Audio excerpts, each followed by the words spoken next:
Sur cette superficie d'environ 2 km², 5 familles prétendant à être propriétaires terriens sans avoir en leur possession les documents officiels qui leur donnent ces statuts se permettent de vendre des parcelles selon les informations recueillies sur place. Pour ces occupants, ils ont pris possession de cet espace depuis 2002. Vu les dispositions des textes en vigueur, notamment le décret numéro 256 du 28 juin 2006, précisant les pièces admises comme preuve de la détention de terres à soumettre à la commission ad hoc de reconnaissance des droits fonciers coutumiers.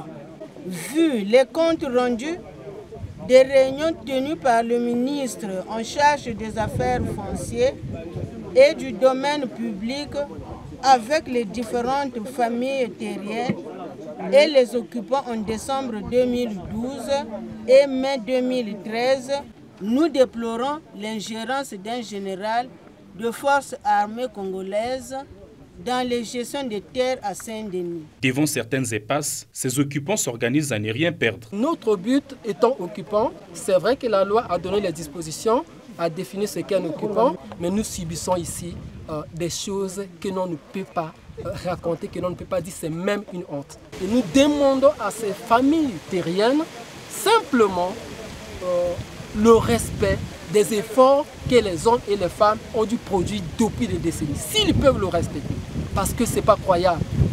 Nous leur demandons aussi ces terriens. Mais c'est simple. Pourquoi ils ne veulent pas se mettre en conformité avec les textes et qui régissent leurs droits de propriété terrienne? C'est facile. Qu'ils fassent ce que l'État leur recommande. En ce moment, ils viendront vers les occupants. Nous, à notre côté, on va s'acquitter de nos devoirs. Mais ils ne veulent pas faire cela.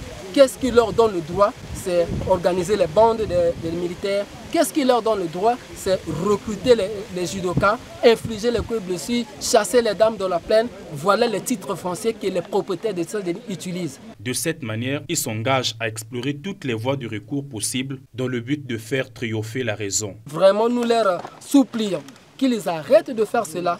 Nous ne sommes pas venus nous accaparer des terres, mais nous avons occupé les portions de terre, mais nous ne voulons pas aussi prendre des risques. D'ailleurs, nous n'avons pas d'argent ici pour payer la même parcelle avec 7-8 familles. C'est des souffrances ici. Nous, on était contraints de porter plainte à toutes ces familles et pour que le tribunal examine laquelle de ces familles a le droit de réceptionner l'argent des citoyens congolais, précisément les occupants de Saint-Denis.